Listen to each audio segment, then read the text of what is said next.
My name is Amoneeta. I'd like to introduce you to my friend Patty, who's going to play the Jembe direct from South Africa. And this piece that I'm going to do is for Langston Hughes. It's been 44 years since he passed away, and I just kind of want to bring him up to speed on what's been going on and see what he thinks. So it's called Welcome Back, Langston. So you ready for this? You ready?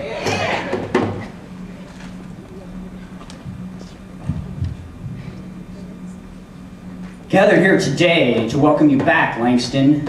And in the honor of the oral tradition, I'd just like to say, welcome black. Welcome back, welcome black, welcome red, yellow, and white to ASU, an anadrome of USA, where maroon and gold has replaced red, white, and blue in this institution of installation of patriotism, where you, too, are America. So, you think because we have a black president that we are post-racial? You see the Ventana room filling up with people of color and you think your dream of equality is manifested? They claim the 13th Amendment abolished slavery in 1865. May I venture to ask, who cooked and served your Sun Devils dining lunch today and nourished thousands of foreign plants to life on this desert oasis of a campus for an unsustainable wage? Who disposed of your 4.5 pounds of daily trash? Who's patching New Orleans back together one stick at a time? And by the way, Dr. Crow, can you explain how embracing cultural diversification gives us a B-? How there are only 4% black students on this campus and 2% faculty compared to the 12% of the general population? In a state with over 30% Latino, less than half that are Latino students and even half that are faculty mentors? How do we have 97% more administrators that cost us 500% more than the 5% faculty that we lost due to the budget cuts? Does your neck color need to match your shirt collar to land an admin position? Do they claim that Indians became citizens in 1924 but couldn't vote in Arizona until a quarter century later after the Code Talkers helped win the war? Desegregation in 1954. So I ask Langston, are you proud of the new segregation that puts the current percentage of black kids in integrated schools at the lowest since the 60s? With some schools in Phoenix and Chicago and DC close to 90% minority? With fear of dark people causing the white flight to the suburbs, the safety of the suburbs?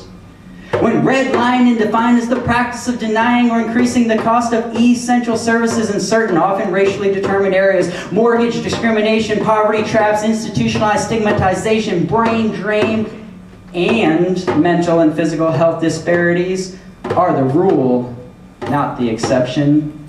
When the average prison sentence for minorities is 49% higher, with lower class drugs like crack getting triple the sentence of high-class ones like coke, which is exactly what it's derived from, by the way. So meet my buddy Joe and my other buddy Chris.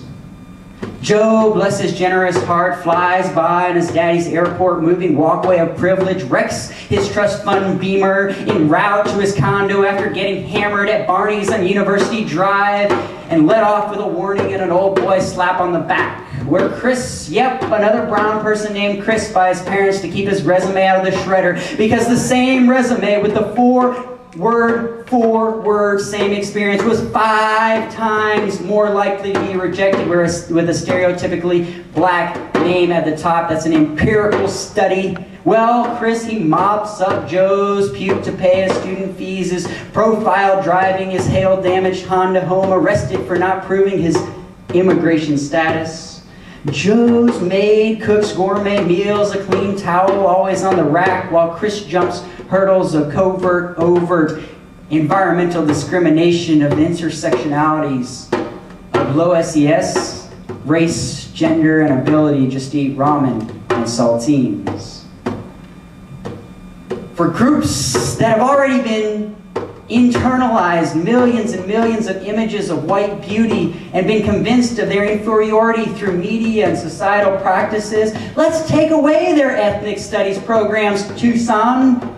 That might help marginalized individuals feel a little ethnic pride because they might feel good about themselves and rise up, speak up at the Langston Hughes Poetry Speak Out at ASU, because Langston, censorship for us shouldn't begin at the color line.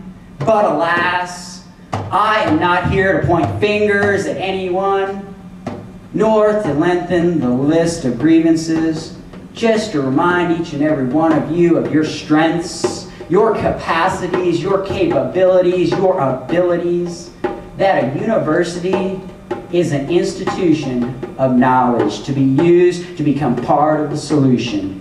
To say thank you to Dr. Crow for establishing the New American University Initiative, celebrating diversity, making campus a safe haven from SB 1070 and guns. More than a quarter of ASU students are minorities, the highest in the university's history. There are upcoming role models and allies in every corner, there to spread Langston's advice in hope of equality and redress. He said, alone, no one is free. We have to join hands. Don't let your dream be deferred. Because yes, you can, si se puede, because you, too, are America. So welcome, Black.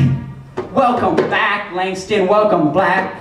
Welcome, red, yellow, and white to ASU, an anadrome of USA, where maroon and gold has replaced red, white, and blue in this institution of installation of patriotism, where you, too, are America.